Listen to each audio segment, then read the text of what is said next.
ప్రభు నామంన మీ అందరికీ వందనాలు. ఈరోజు దేవుని యొక్క వాక్యము, వాగ్దానము. దేవుని యొద్దకు వచ్చువాడు ఆయన ఉన్నాడనియు, తన్ను వెదుకు వారికి ఫలము దయచేయువాడనియు నమ్మవలెను కదా. హెబ్రీయులకు రాసిన పత్రిక 11 అధ్యాయము 6వ వచనం.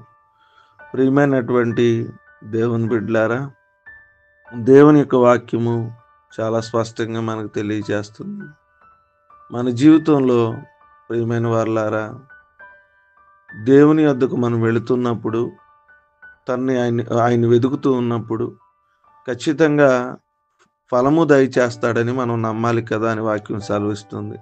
చాలామంది దేవుని దగ్గరికి వస్తారు, వెతుకుతారు, కానీ వారి జీవితంలో నమ్మకం ఉండదు. ప్రియమైనటువంటి దేవుని బిడ్డలారా, ఎప్పుడైతే దేవుని మీద అపారమైనటువంటి నమ్మకత్వాన్ని మనం కలిగి జీవిస్తామో, దేవుని మీద ఆ అపారమైనటువంటి విశ్వాసాన్ని మనం కలిగి జీవిస్తామో, దేవుడు మన జీవితంలో గొప్ప కార్యాలను చేస్తాడు.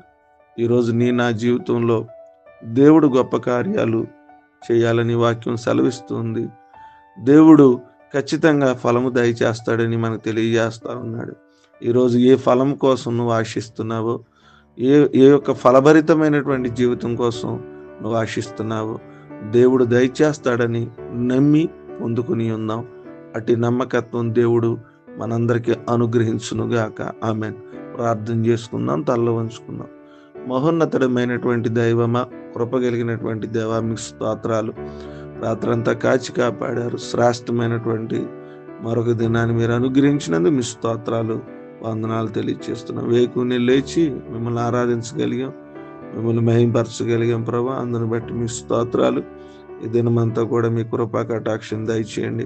ప్రారంభ ప్రార్థన నుంచి మాతో ఉండి మమ్మల్ని నడిపించినందుకు మీ స్తోత్రాలు ప్రభా. మీ సన్నిధి మాకు దయచేయమని కోరుకున్నాను. హెబ్రీయులకు రాసిన పత్రిక 11 అధ్యాయం 6వ వచనం ప్రకారంగా ప్రభా మీరు మాతో మాట్లాడారు. వెతుకు వారికి ప్రభా నేను ఫలం దొరికిద్ది, దేవుడు దయచేస్తాడని. కానీ దేవుని నమ్మాలని, దేవుని యొద్దకు వచ్చేవారు ఉండాలని చెప్పారు. దాన్ని బట్టి మేము మిమ్మల్ని నమ్మే విధంగా, పొందుకునే విధంగా, పొందుకున్నామని విశ్వసించే విధంగా సహాయం చేయండి. ఏదైనా మనతో కూడా మమ్మల్ని, మా కుటుంబాలను జ్ఞాపకం చేసుకోండి.